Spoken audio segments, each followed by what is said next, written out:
So this book came out of nowhere. I didn't know I was going to write it. I wasn't planning to write it. I knew I had to write another book because that's what I do. And usually no sooner have I finished one than somebody starts bothering me about the next one, usually myself. And I'm always... I usually have a few candidates that have started to appear. Typically, toward the latter stages of writing a book, the next book begins to kind of call out to you. And sometimes there's more than one next book calling out to you, like the sirens calling out to Odysseus. And I mean, it's very much like that. I have to kind of lash myself to the mast to ignore their temptations. And usually what they're singing is something like, I'm going to be really short. I'm not going to take 5.5 years to write. Maybe you should just stop writing this dumb book you're working on that you wasted all this time on and just come write me. You could probably write me in 2 weeks. And I've learned over time to ignore that because it's a lie and it's a trap. And there were a few books I was thinking of writing as in the wake of finishing Telegraph Avenue, my last book.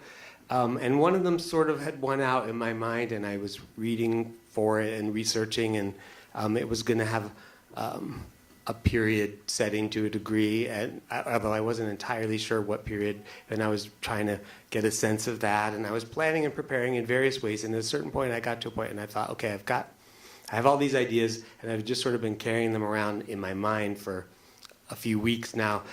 I'm going to go out to the studio where I work behind my house and just start jotting things down, see what has stuck, and see what I can come up with, and maybe I'll even be able to get a start on something. And I went out, and I sat down in the chair, and I found myself thinking about a story that I had heard. And I think the reason I was thinking about this story was because I had just finished reading a wonderful short novel by Dennis Johnson called Train Dreams. Which is a beautiful novel. If you haven't read it, I recommend it. And I loved every bit of it. I loved it so much that as soon as I finished it, I started it, and again at the beginning, and read the whole thing immediately. Which, I mean, for me I think it's very high praise, and it's something I've done very rarely. It's a little easier when a book's only 125 pages long to begin with, or whatever that one is. But in this book, somewhere in the middle of that book, he has his character who's an old man at this point, and that book, Train Dreams, does a much more efficient job than I did of telling an entire man's life in the span of one novel. And when his main character is a very old man who has lived all his life on the frontier in Washington and Idaho in the 1880s, 1890s, and now it's 1950, and he's a very old man. There's 56 or 7.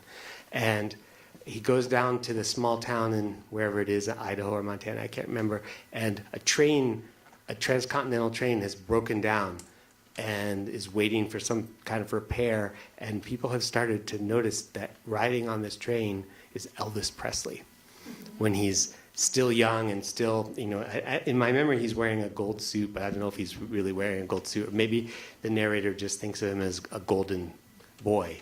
And I love the way this big arc of American history, of American popular culture, was intersecting, real life popular culture was intersecting with the fictional life of the man who's the protagonist of the novel, who led a very anonymous life.